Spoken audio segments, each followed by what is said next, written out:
It was a little depressing at times, though. I was finding myself really struggling to stay with it. I was like, oh my God, this is freaking humongous. It's like climbing Mount Everest. That's what my ego was saying. Yeah. I was definitely noticing when the ego was talking, it was talking a lot, like, okay, stop, bring yourself back, listen to what she's saying. Well, that is fantastic. This is like wrestling an octopus. It is.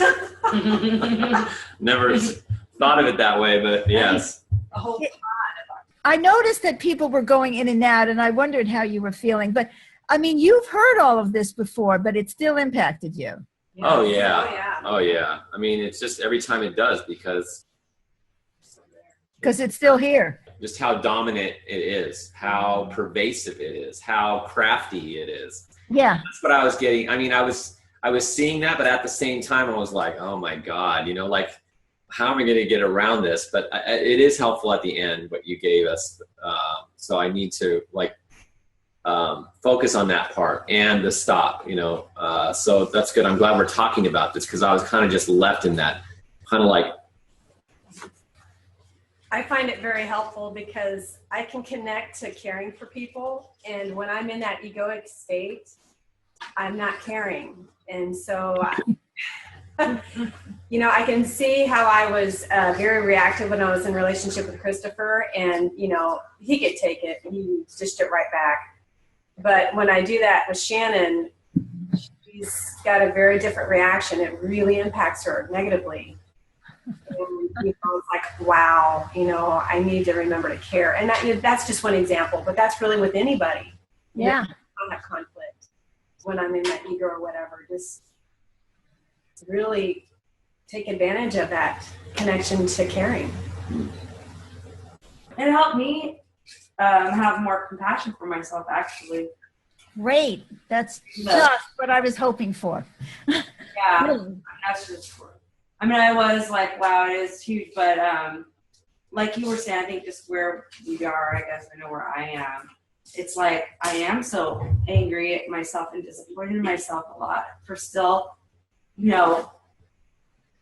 being the way I am sometimes. But it did help to think about how deep, how long, how ubiquitous it is, So it did make me feel less alone with it also, somehow. Oh, good. Oh, I'm so glad. Yeah, because the ego even criticizes us for not properly overcoming it. Yeah, that's the part I heard the loudest. Either way. Yeah. I have a sticky note that says something on it. So you told me, you pick up on something and you're like, there's something going on. Like you have a practice of just noticing that it's something. And I've been using that okay, it's good. Me, it's something. So I didn't realize how much I pick up on, I'll get an email from my boss and it is so intense sometimes, or just from whomever, or I'll be on a call or something with a client and just this is so much emotional information coming. Yeah. And I'm usually so used to Christine, you're bad, it's just the tyranny, right? Yeah. And instead I've been going something. Oh my gosh. And I'm it's not necessarily me. It's not me. Just let's look and find out what it is. Just to clarify, for those of you who want to understand a little bit better about the something tool, we'll call it the something tool. I'm so glad you brought it up, Christine. Yeah. Is that James and I have this because I'll be feeling something. I don't even know what it is I'm feeling. I don't know whether I'm feeling an anger, a fear, and what. I don't know if it's my feeling, his feeling. And I'll just say, James, and I'll say, yeah, babe. And I'll say something. I mean, and that's all it takes to start the conversation. And then he'll usually say, well, is it in you? Is it in me? Is it in the collective? And then we try to figure it out. And I don't have to know don't have to know. I just feel something. Sometimes it's positive. Sometimes it's excitement. Usually it isn't. But anyway, you know, so thank you for bringing that up, Christine, because that could be very helpful. And it's especially good in our relationship because we keep clearing things that we don't even know are there. Right. Because when you're super sensitive, as many of us are, you know, you just feel something. You know, it's like when you have on a piece of clothing and a seam isn't done right and it's sort of lumpy and it's irritating your skin. You know, it's just like if you pay any attention, you're going to see there's an irritation, right? But most of us have been trained to ignore those irritations. Mm-hmm. And I don't ignore them. I say, oops, something. And that's how we make so much progress, or hope to.